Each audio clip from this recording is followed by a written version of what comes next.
art is still seen to many people as like, it's inaccessible, Yeah, it's exclusive, it's wanky, it's Yeah, not for me. Yeah, cave painting. We've always been doing it. It's really part of us. For me, I've lost plenty of friends, and I think about them often and wonder, you know, you do, don't you? You go, what if we'd said this, or could we have got them to do that, or, you know.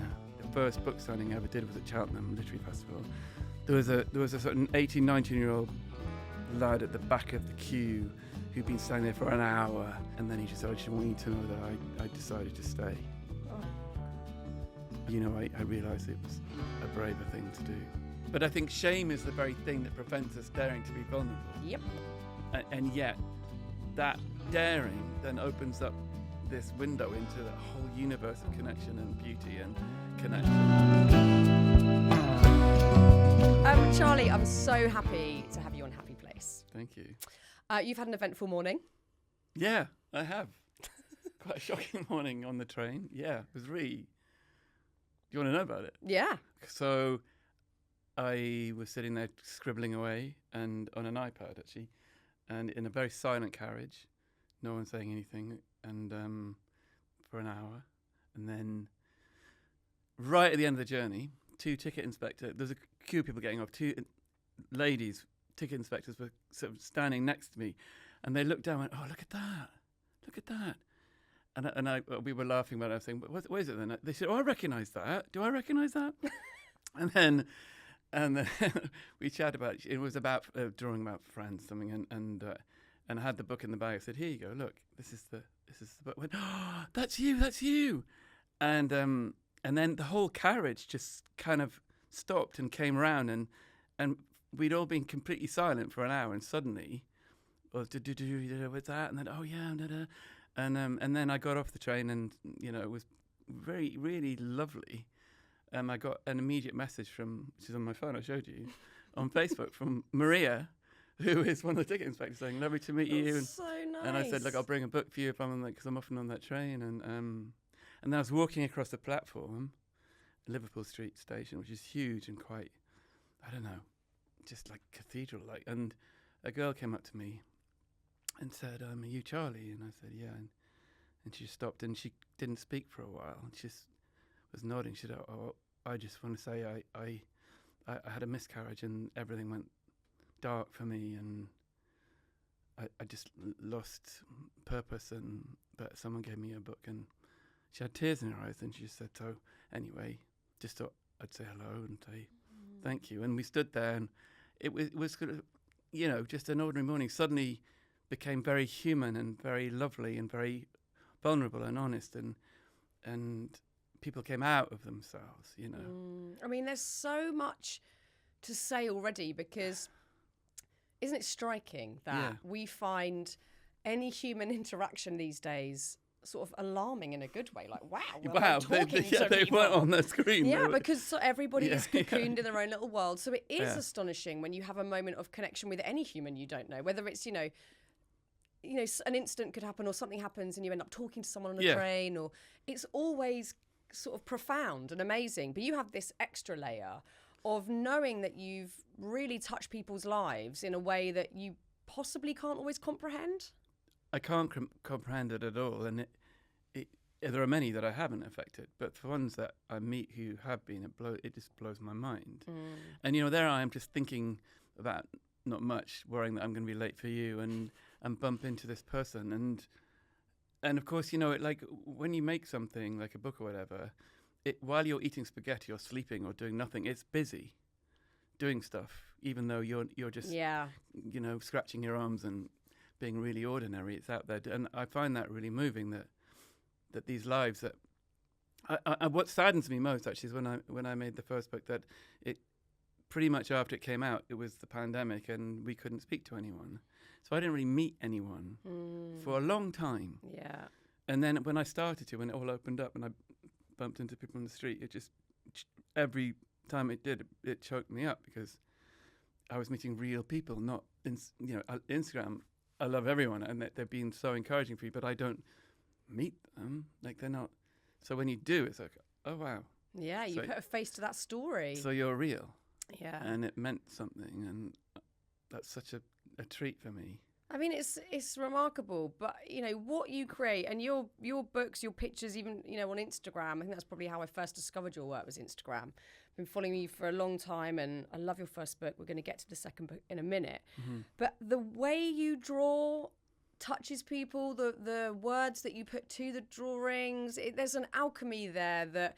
You know, not many people have managed to achieve that. It's quite a niche thing to be an illustrator. Like, if you were to say to your careers advisor, I want to be a cartoonist or illustrator, you're going to say, think of a plan B. Yeah. But you've managed it in the most exceptional way where you're not only doing something with immense skill, but also you're managing to connect to other humans. And that takes, I'm not sure what kind of magic it is, but whether it's art, music, writing, it's really an amazing skill / bit of magic that enables your work to really touch people and really open them up or get them feeling something. Are you aware that you're doing it when you're making the drawings? Like, how does that feel to do that? Well, everything you said is really lovely. I mean, I think I used to just make the drawings for friends. So it was very immediate. It wasn't, this is going to go to lots of people. It was, this is what I feel. And I would just do it without any sense of the consequence of it. I couldn't engineer them. Yeah. I just thought, if I, have good friends and some of them really struggle, and as to why half the time. So we often chat about existence and what keeps us going, and then I on WhatsApp I'll do a drawing photograph and send it to them. Say, how do you feel about this? And they went, oh yeah, okay. So for me, it was more my immediate friends, and Instagram was very small.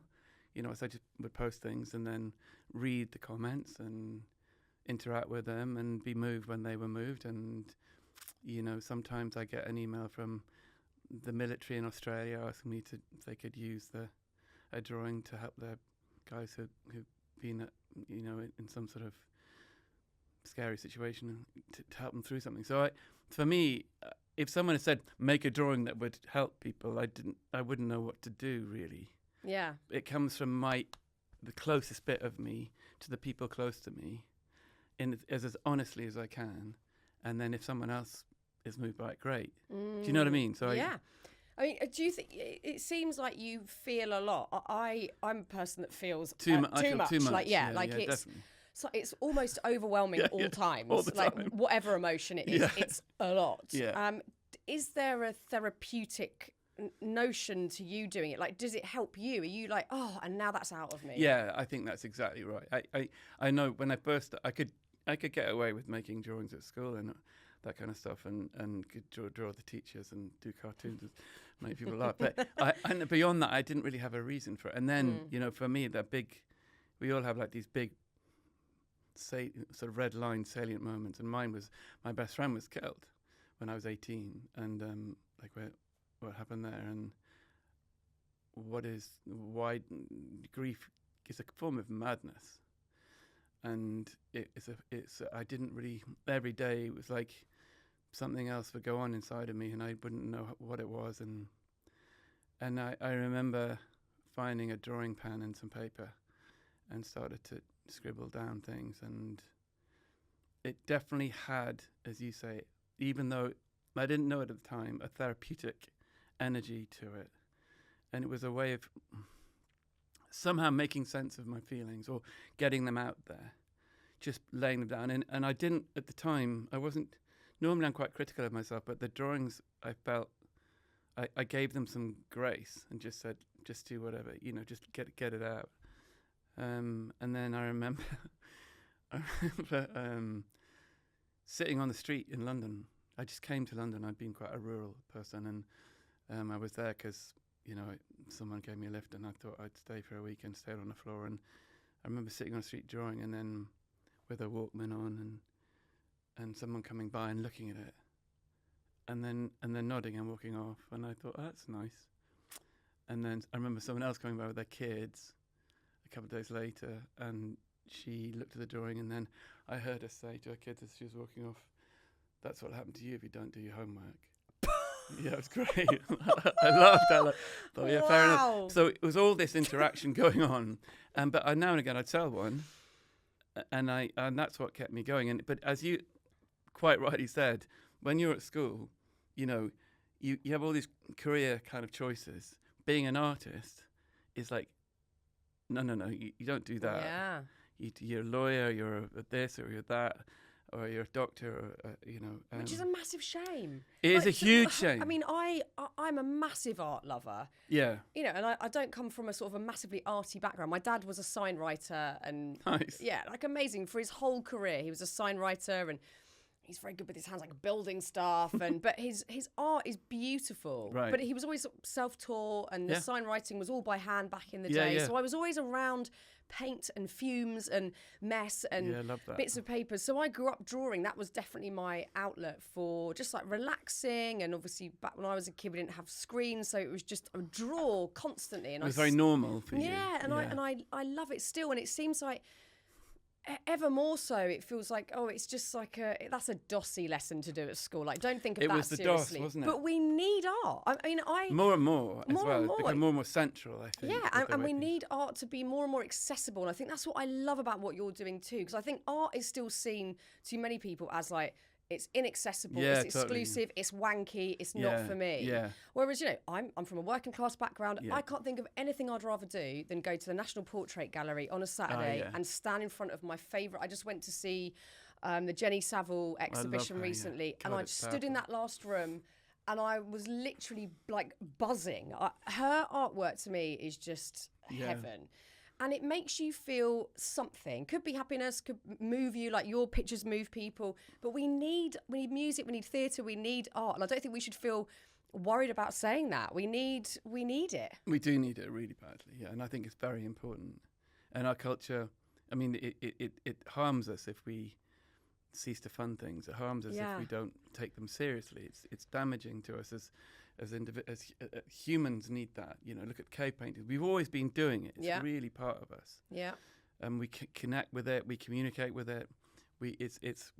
Our emotions are triggered by it. It's really, and making it, is such a, like I used to volunteer at a place where a lot of the people I drew with were suffering with Alzheimer's, and I'd sit down and it was every Wednesday afternoon in Kingston, and we had a good laugh. But a lot of them said, "Oh, I can't draw." And I said, "Well, you can. You just don't draw like anyone else." Yeah. Right? But you can draw. Well, not really. I mean, well, yeah, you can. But I dare you to just make a mark then, anything, and that'll be your drawing. So, like, I was there for a year and a half or so, and one of the things I discovered was most of them, when they're about 8 or 9, had been told they weren't very good. Yeah.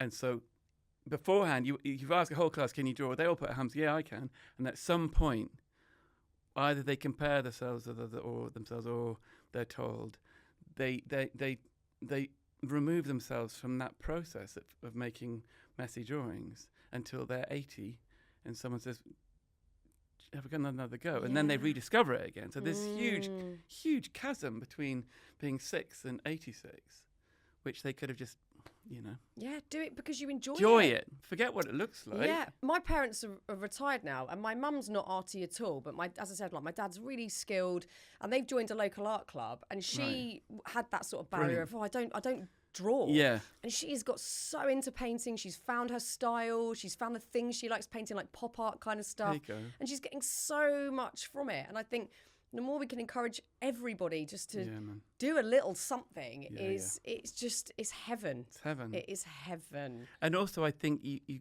go into another world. Sometimes I'll start and it's 11 in the morning, and then suddenly it's 3:40, 4 o'clock, and I think it's only an hour. And these guys were the same, or they would, after a few sessions, they'd start looking at each other's and then chatting and then laughing and going, look, mine's crap, isn't it? but it brought them all together, and they didn't know each other to begin with. And by the end of it, I think the making of it is quite a vulnerable thing to make up, because you're up for judgment by yourself and others. It's like but once you get beyond that and cease to care, and just have a laugh with it, make a mess. And one session I remember saying, do you remember what it was like when you were 5? Can you remember it when you were making a mess on paper? And they were like, vaguely. well, let's all just pretend we're 5 and make the mess and be proud of your mess, because every 5-year-old goes, look what I've done. Yeah. What is that? But, you know, they're pleased with it, right? Yeah. Your kids, I guarantee you. Oh, my kids love drawing. There you go. Yeah. And, you know, I have to slightly convince them now they're a bit older, because everyone wants to be on a screen. That's the other beauty of having a bit of paper and some paint or pens, is you're off a screen. Anything off a screen is going to benefit us. Yeah, definitely. It's got to be done. Hey, I want to get into this new book, which I was so lucky to get a copy of. Always remember. I mean, you don't have to, but we don't have to talk about the new book. I want to talk about the new book. I want to get into specifics, because I sat looking at this book for probably an hour, not only just admiring the beautiful moving drawings. Like, how do you make the sun look like it's glowing like that? I don't understand. It's just so beautiful. But there's some things I want to specifically pull out. Okay. Pictures that really, I mean, there's one, actually I haven't marked it, where it's the boy stood in a big forest saying, was it my fault? That killed me. Oh my God. Yeah, you see, that's been my feeling most of my life, I think, is somewhere deep within me most of the time is, yeah, I'm in trouble somewhere. It's my fault. I have did that. It. Do you have that? Yes. It's horrible. I constantly think I'm in trouble. Or with someone. With someone. I hate it. Yeah. I can't bear it. And it makes me not like authority, because it's like, oh, someone else to tell me off. Like, give me rules. I don't like it. But that one really hit me. There it is. Yeah. Oh my God, was it my fault? It's crazy how like a picture and 4 words can make you, it just stop you in your tracks. And it's, you know, it's a simple drawing, but it is packed with all the emotion. It's crazy. I love that one. That one hit me hard. Yeah, I mean, I like that you like that one. I mean, it's the one, for me, it's the ground zero of the book, is that, where, you know, like the boy's journey, which is mine, has been always, you know, felt quite fearful and always worried ultimately that he's going to be alone or abandoned or lose his connections. And that happens. And so, and then the first thing, his immediate response is, oh, well, it must be something I said or something I did, or, you know, this is my fault. And then of course he then faces either his own, there's a weasel, which either you can interpret that how you want, says, you know, oh, so you ended up alone. Well, that was careless. And are you sure you sure they love you? You know, would they have left you if they loved you? So he's the little niggling voice we all have in our heads. Saying, you did that, didn't you? And if only you'd been a bit funnier, prettier, cleverer, something, you know, or you know, this is your doing. And then but what I tried to do was show that the things he learnt from his friends, because before he loses, you know, the horse says, when the storm comes, just remember who you are. And he says, well, who am I? And the horse says, well, you know, you're loved. That's who you are.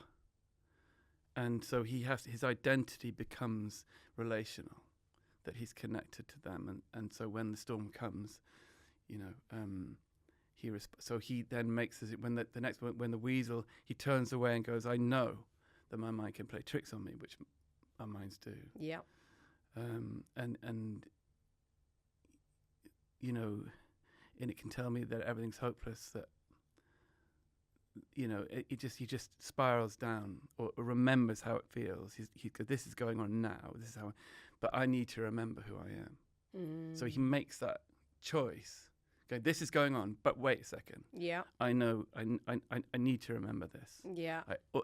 So always you know, that I'm important, I'm loved, and so he chooses to remember his identity as being loved, and then he can carry on and chooses to love himself and eventually he reconnects with the others. But for me, you know, when I was doing the book, and it was made, every time the 2 times I've made a book, it's been really tough. Like, you know, I lose a dog always, it seems. I lose someone dies, you know, and then there's all manner of weird, I lost a load of drawings were stolen out of my car. What? Yeah, so things just went on and on. It's like relentless. But why am I saying this? Because I suppose I kind of always feel making a book that even when it's difficult, that you've got to just say these things, get them out there, even if they're imperfect, even if a lot of people don't even like them. Someone might. Oh my God. Do you see what I'm saying? I mean, like, lots of people love your work. Yeah, but you know, for me, when making the second book was, do we need to make a second book? Is because I wouldn't just do it for the sake of for it. the hell of it. No, it's like, come on, you know. But a lot of those drawings are made during the pandemic, during lockdown, and I always felt, you know, well, if we find a home for them, if there's a narrative that seems to be coming through, then, you know, sew them together. I mean, there's always something to say, because life, like you just said, constantly chucks challenges our way for us to dig a bit deeper, find out more about ourselves, and, you know, it's endless until we die. I don't think there's ever a point where we go, oh, and now I'm complete and I've worked out how life works and no more stress for me. You know, it's just constant. This question... Go on. Yeah, no, you go on. So this question, I find such an interesting one. Yeah. Although it's a simple question, it's so loaded, because in our own life stories, we can sit there and ponder this, and I guess we need to land somewhere in the middle in most situations, because I can look at parts of my life where things have gone so wrong, and I've ended up just going, how have I ended up here? What is going on here? Part of our ego, whatever wants to go, it's their fault, it's them, I'm going to point the finger. The other part is doing this, like, oh my God, it's all me. I must be a terribly flawed person to have ended up in this situation. Or we can just go, bad luck. And at some point, I think we hopefully land on, I certainly have, it's a bit of everything. Like, you end up in a shit situation because you've made some bad choices, maybe. And equally, you know, you can learn lessons from them. But also there are other people where there might be, you know, injustice or things that aren't fair. They're just not fair.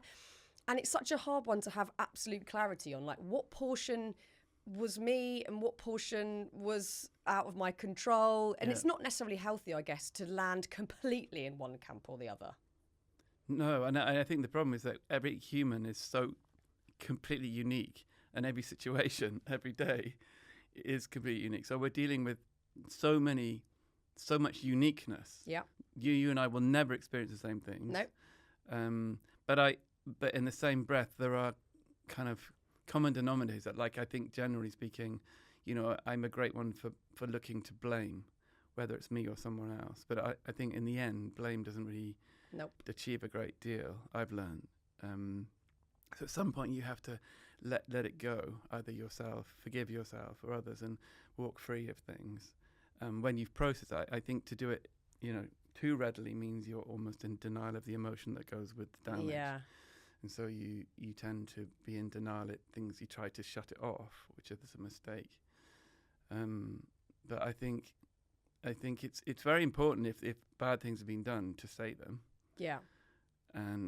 But in the end, once you've processed all that, to let it go means that you're not continually drinking from the same cup of toxin. Yep. That only damages yourself. Yeah. I think self-forgiveness is maybe harder than I think that's right. other people. I think that's right. I think for me, definitely. God, Charlie, you know, and then I go over the same thing. Yeah, same. Why did I say what? You know, and in the end, you know, you just go, okay, let it go. You know, you have to. You have to get any sense of peace. You know, we're in control of that. Yeah. Some other pages I'd love to look at. Yeah. One of them is, I don't think even the river knows where it's going until it reaches the sea, which I love the picture. I love the sentiment.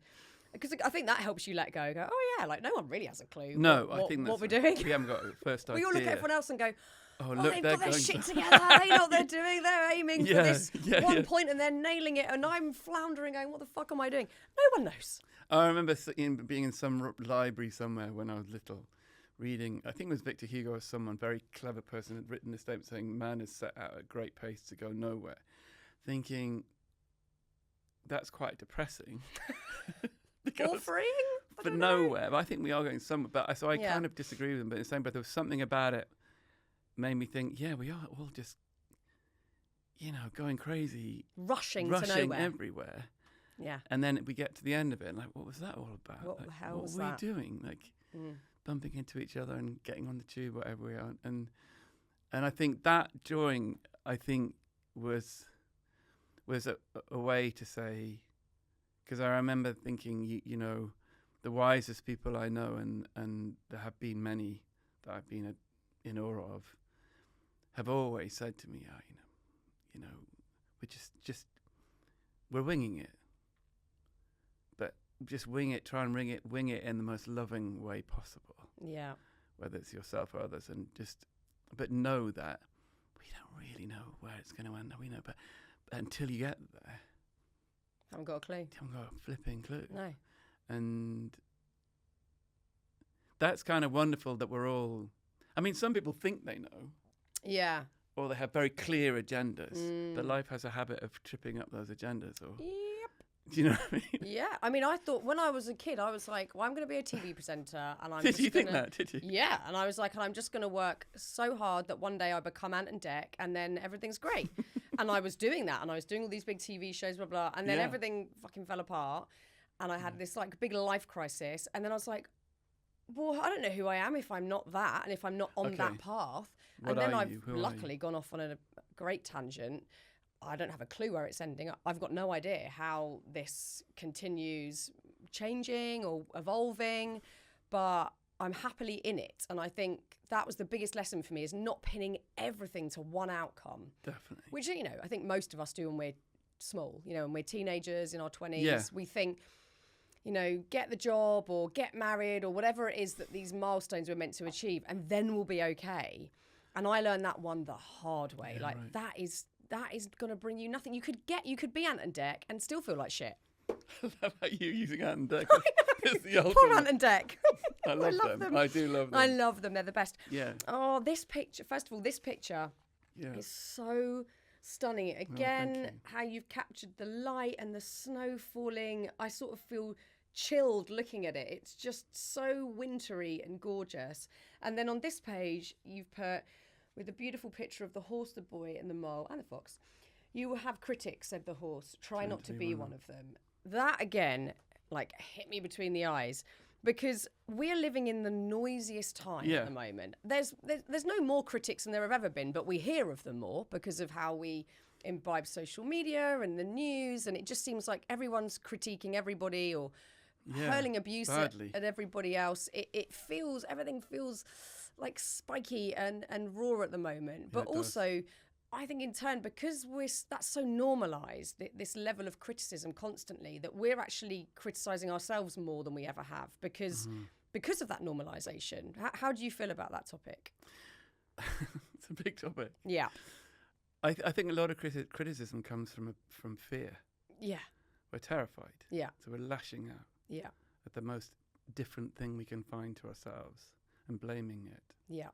And finding a way of, and I think, and we do it to ourselves, I think it's just, and it's everywhere right now, in a terrifying, you know, it's everything is becoming polarised. Beyond. Yeah. And I think to recognise that, you know, in myself, when I criticise things, if I really examine it and go, why are you doing this? Like I work with an Irish guy called Colin on the books, and we get the book to a place where we can just send it off and it's printed. He's a very softly spoken, gentle Irish person, very, really something. And he would often say, you know, when someone's been criticised, he would just examine who that person really is. Like, why are they being the way they are? What happened to them to cause them to be that way? Yeah. So he's always trying to look at that person, and then say, you know, and he also has this other brilliant thing which I love, when something happens, you know, and making the book. Every time we do something happens every single day, whether it's the scanner exploding or my house lights go, everything's just always terrible things. When I go, I can't believe it. He would, or you know, someone said this or whatever. He just says, all you have to do is just say, "Is that so? Is that so?" I like that. Just let it be for a second. Breathe. And I do that these days. I go, "Yeah, is that so? Okay." Just let it sit for a while and breathe, and remember that things come from broken places, and if you can see that, you'll blame less, criticize less, and you'll criticize yourself less, because everyone is struggling with something, but we just can't see it. And I think these these big protests and all these angry people, and you know, you can see why they're angry in various ways, but ultimately, you know, if we try and understand each other a bit more, I think that's why it's so important to disagree well, to have conversations that are not just, I hate you because you think differently. It's to try to understand why we're hating each other. Yeah. It's so important if this world's going to coexist. Oh my God, I know. But like you say, so much of it, possibly all of it, comes from fear. Fear. It's all fear. What are you going to do to me? Yeah. And it's so interesting, that lovely phrase you've just used, is that so? You know, the opposite of that is what we all do, which is we're incredibly reactionary because we're like, I want it fixed now.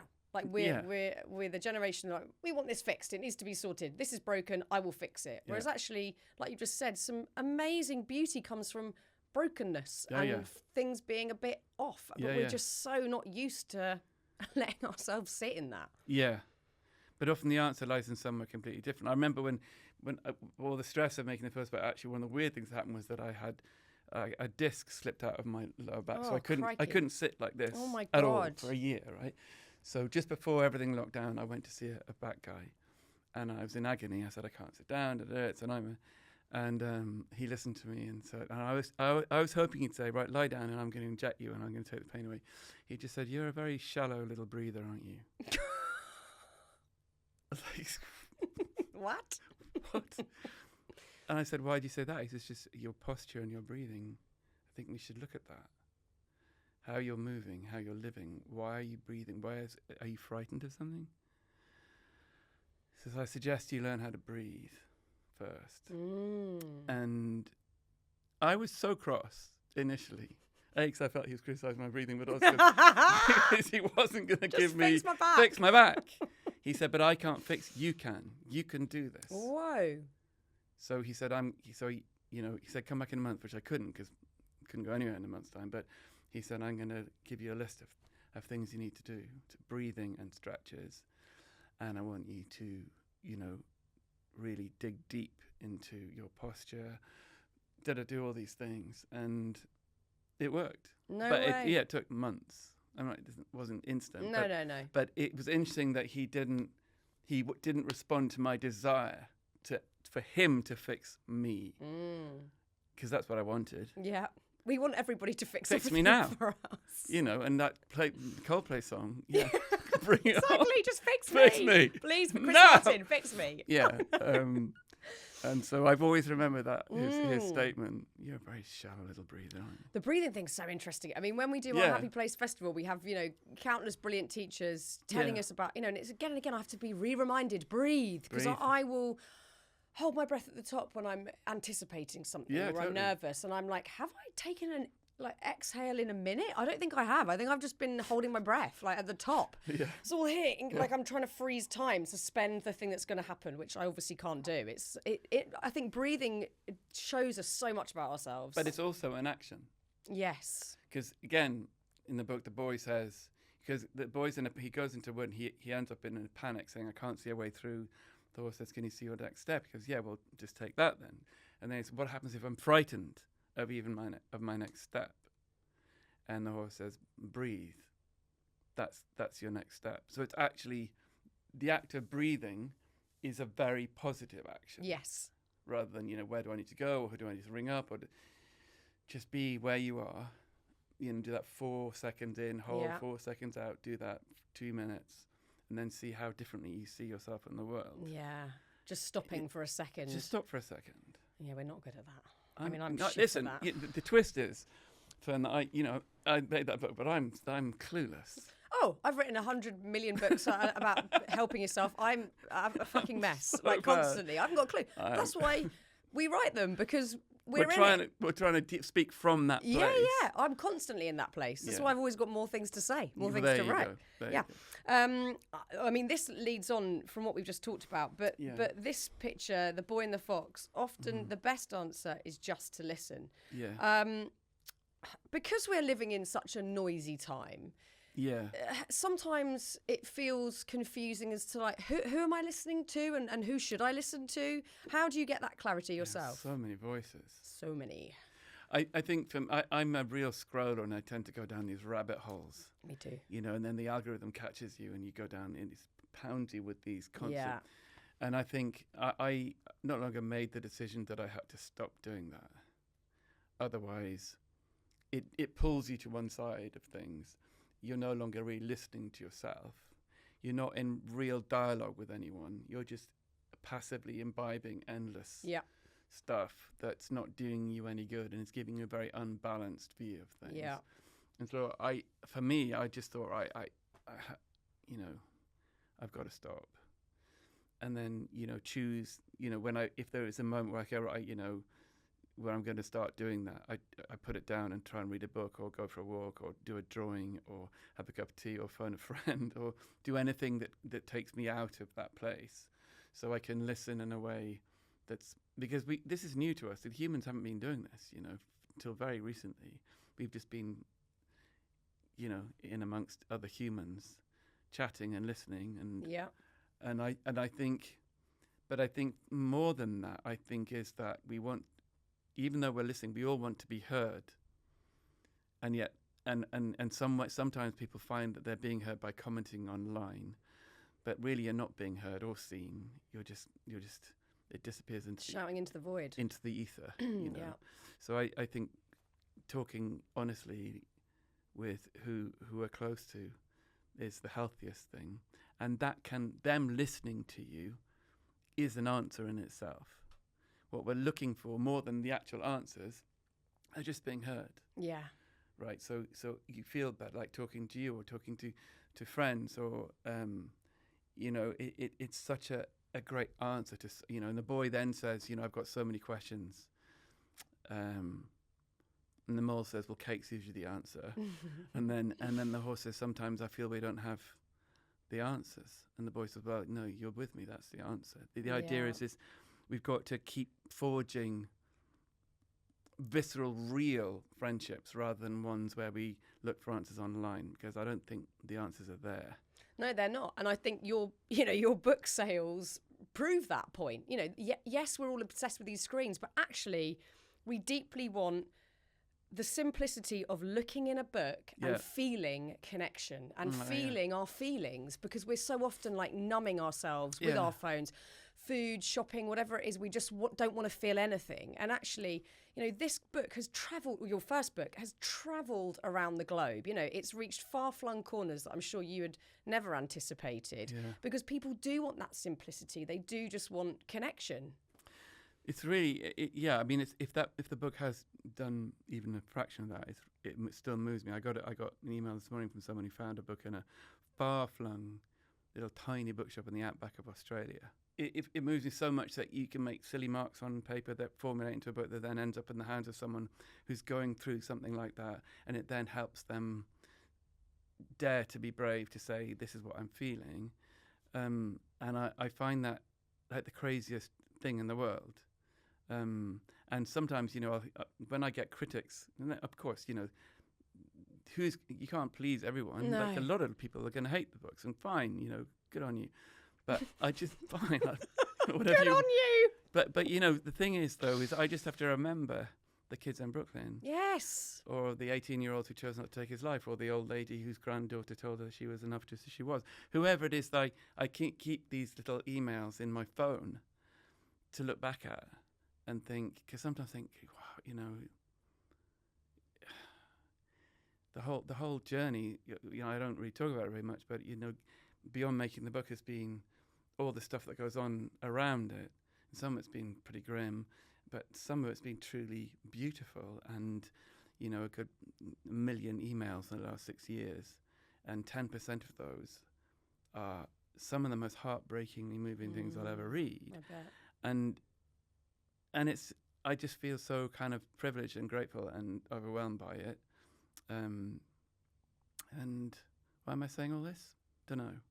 Well, I think it's to counter all the shitty noise that we know is out there, and screen addiction. Is like we just want to feel and connected to other people. Yeah, connection. And you know, we've all got so much more in common than we care to believe in terms of all the basics, like feeling sorrow, grief, Yeah. heartbreak, like you're not enough, Yeah. being terrified about everything, you know. Everything. We've all got that, and yet we're not connecting. And often it is, pain is a really beautiful way to connect with someone. Yeah, it really and is, yeah. you know, and often things that we're so scared to say out loud, Yeah. things that have happened in our past, or Yeah. things that are ruminating in our minds constantly, they're the bits that are going to connect you, not the shiny version. Absolutely you right, wanna put of yourself 100%. out there, like, oh, I'm all shiny and perfect, let's connect. It's like, oh God, no, you know, you want to. Yeah, it doesn't work. No, it doesn't. But I think shame is the very thing that prevents us daring to be vulnerable. Yep. And yet, that daring then opens up this window into a whole universe of connection and beauty and connection that we so try to get by being shiny and perfect, which wasn't working. No, do you know what the shame thing I'm fascinated about? I'm writing a Right. book at the moment, and I've done a deep dive. I've gone off on a tangent about shame because it seems so important in the context of this conversation. The book that I'm writing about is that it silences you, it stops Oh, you, yeah. it makes you immobile. You know, I had a big period of it, and I'm still so impacted by it. And I thought, oh, when I was writing, I was like, oh, I've got something to say on Instagram that feels like worth writing about. So I wrote this piece about shame, and then someone shamed me in the comments, and I shut down and I deleted it and I panicked. Yeah, you and do. and you react and shut down. I couldn't Absolutely right. have it, and I was like, oh my God, but I'm writing about it, and I still can't confront it. Wow. And then I went back to my book and I wrote exactly how I was feeling in the moment, which was sort of physically ill, like I wanted to jump out my skin. But equally, I wanted to like stare shame in the face and like see who blinks first. Like it was just so overpowering, this feeling of shame. But it certainly made me take the post down. I was like, I need to hide. I don't want to be seen or heard or whatever.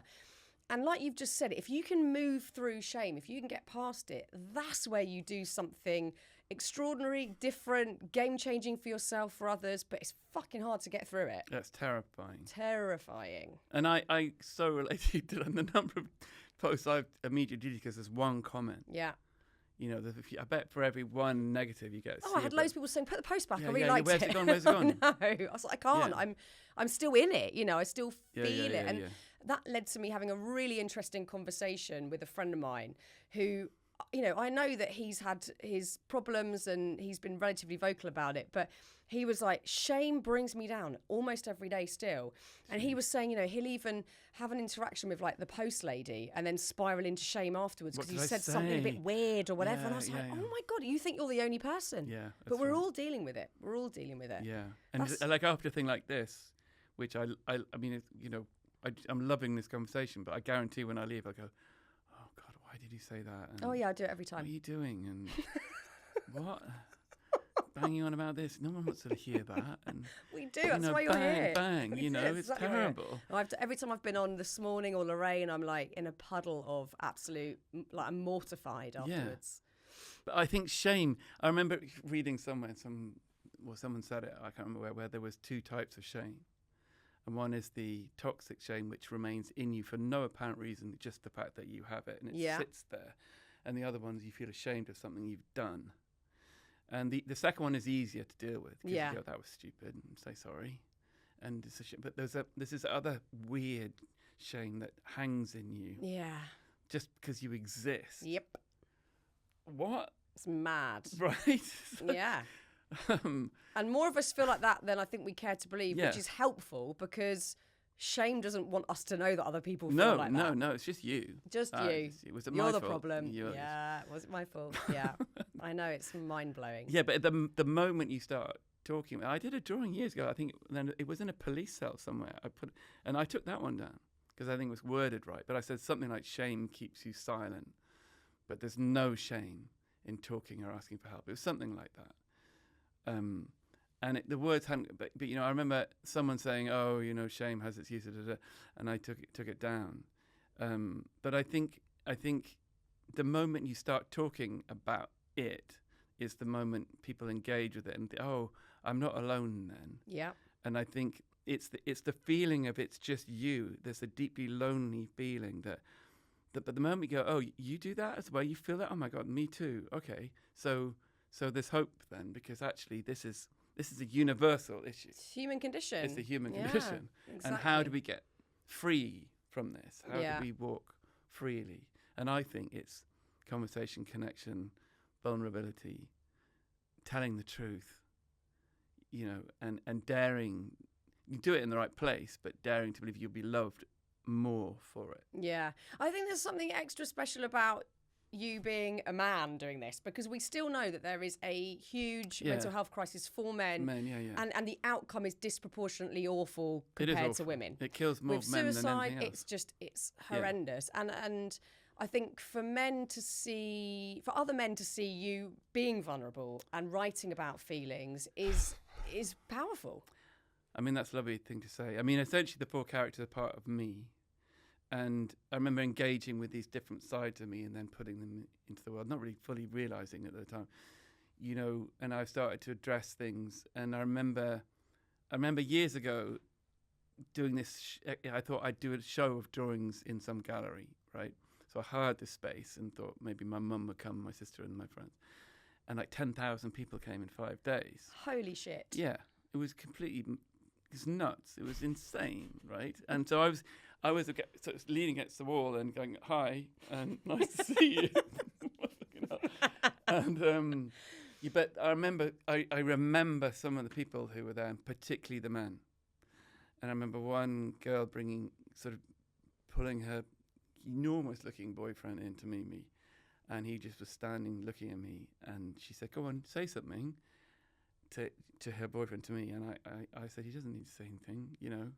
He was kind of tongue-tied, and then his eyes welled up, and we just looked at each other, and she was looking at him, and then I just thought, right, I'm just gonna. So we just had a hug, and we had this long hug, and he started sobbing, and then he just pulled himself together, and then did this and turned around and walked out. Wow. And I never knew what his story was. And I've heard from a lot of men since who have been on the edge of things, who have realised that it is a courageous thing to dare to show your weakness, to say help. These things are not failings, they're courageous things, because it's choosing life, it's choosing you over not being here as opposed to not being here. Yeah. And sometimes an exit seems the easier option, and therefore it's braver to fight for your own life, braver to, you know, it's not giving up, rather, you know. And I think for me, the men that I've heard from and still continue to do so, have always said, you know, I've never known quite how to verbalise what I really feel, and I put on a good show. I do this. There's nobody knows what I'm feeling. Yeah. And you know I did a drawing the other night actually of this crazy messy wood, and it's wild and completely squally, and the mole says to the boy, you know, your feelings look like this, but all we see is this, and it's a leaf. Wow. Little leaf just falling. So there's this disparity between what's going on inside of you, which is all kinds of stuff, and then you show us this. And at some point, you're going to have to, for your freedom, talk about this. Yep. Get it out. Yeah. Just whoever it is, doesn't really matter, or it does matter, but just do it. And I think that's been the journey for me, is hearing from all kinds of people, but particularly quite locked in men who've lived a life, and then they're struggling to carry on doing that because of this thing in them, and they try to medicate it with whatever it is, and there are many ways of medicating with that kind of pain. But when they say, I dared to say, look at this insane wood, look at this is what's going on, and unpick one branch at a time, make that journey. Has been, you know, it's very moving to read their stories, and to recognise that, you know, we're all, to a greater or lesser extent, that's us, isn't it? Yeah, exactly that. And it's just, for me, I've lost plenty of friends who are not here because they, for whatever reason, have chosen not to be. And I think about them often and wonder, you know, you do, don't you? You go, what if we'd said this, or could we have got them to do that? Yeah. Or, you Yeah. know, Yeah. But I think doing this, what you and I are doing, talking honestly and saying, this is me, and and believing that shame locks you in. But if you dared to be vulnerable, you have this, oh my gosh, huge vista to walk in of honesty. Yeah. And you do this, you feel this, okay. Of course. Okay, and you think other people are going to go, oh what? my God, I'm never going to talk to you again. You are awful. Yeah. And they don't. They do the opposite. And Yeah. I learned that I did it recently where I was like, someone I didn't know as well, and there was things that were sort of plaguing me mentally, and then I was like, one day, I just need to tell you some stuff about myself because I'm feeling like I'm just like living a lie, like being an actor. Yeah. And of course, everything I said was met with kindness, compassion, love, and it's we have to remind ourselves that most great people will respond with grace and care. They're not going to shun you and ostracize you. That's not the case. I had a brilliant therapist. He was actually an ex-Franciscan monk, I think, but he was like he had honestly the brain the size of the house, and such a kindness to him. And I went to him once a week in the West End of London somewhere, and when we were talking about this stuff, and I generally, having spoken about various things, would then feel like I was a foot off the ground when I left the room.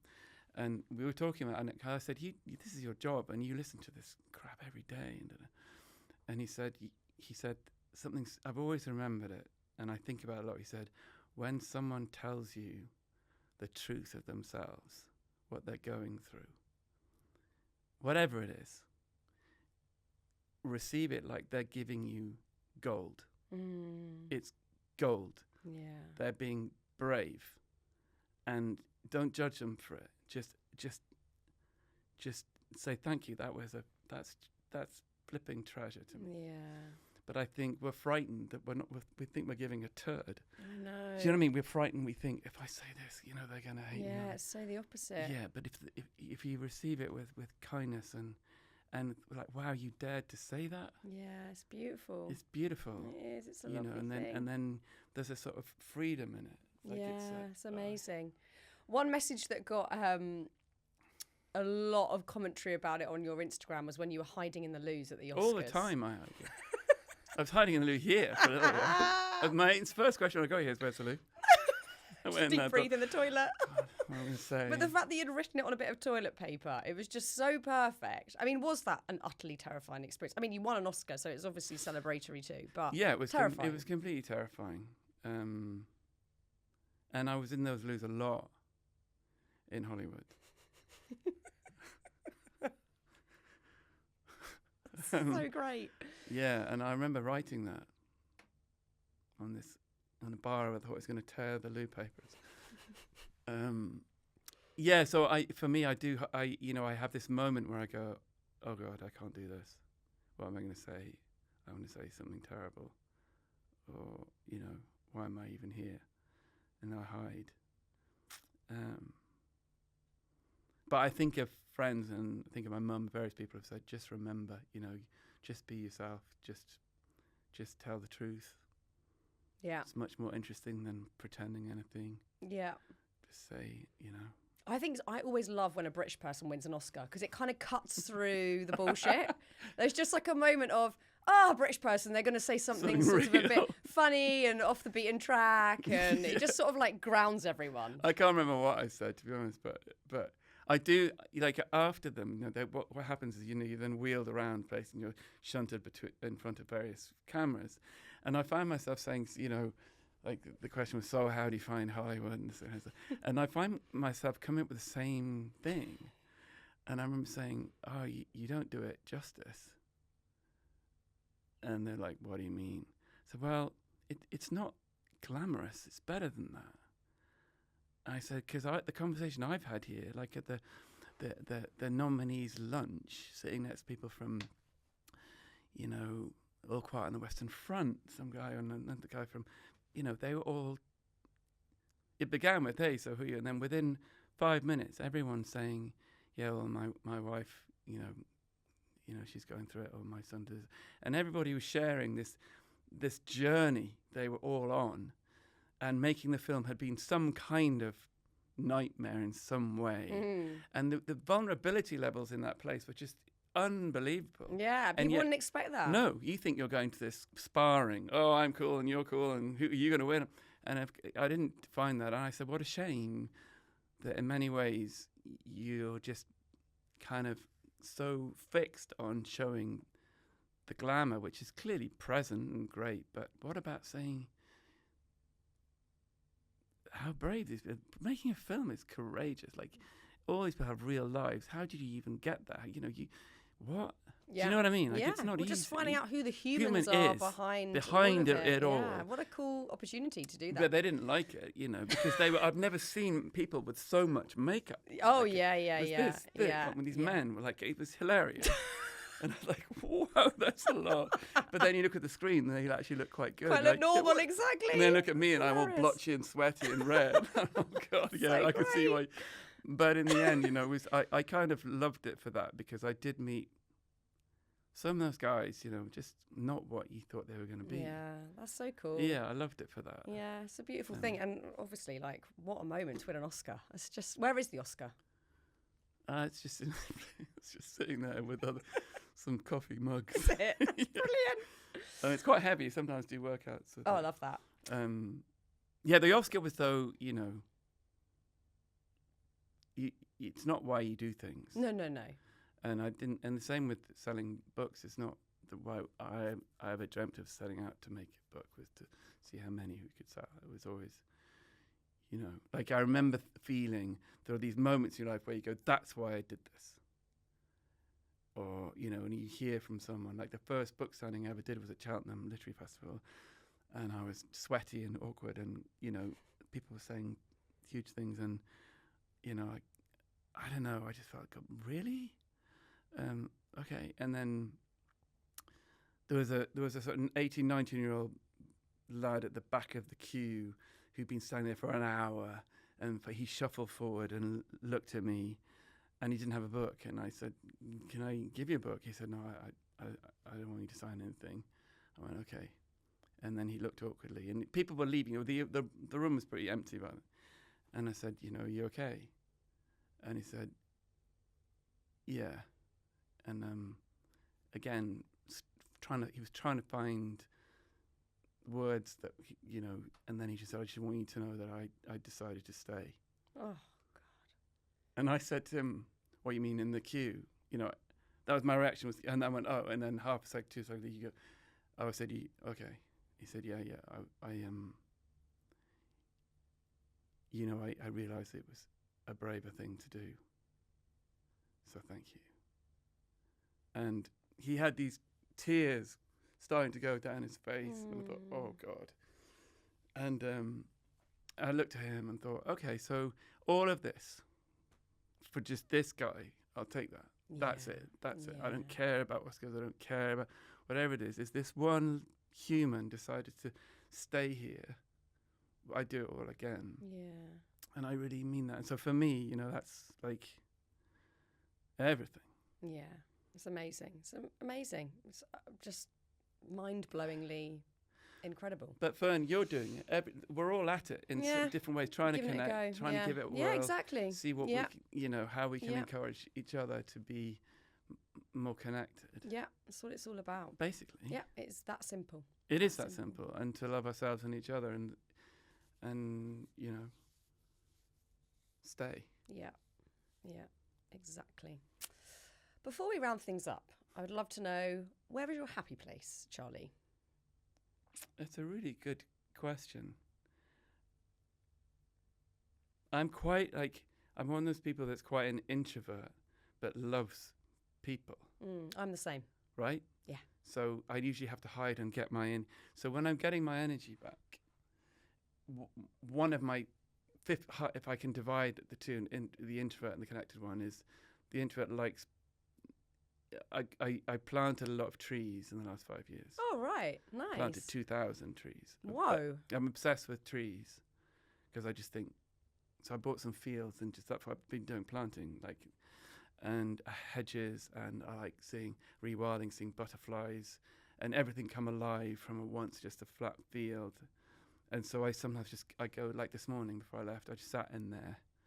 It was quite windy, but I've been watching butterflies and things, and I feel like,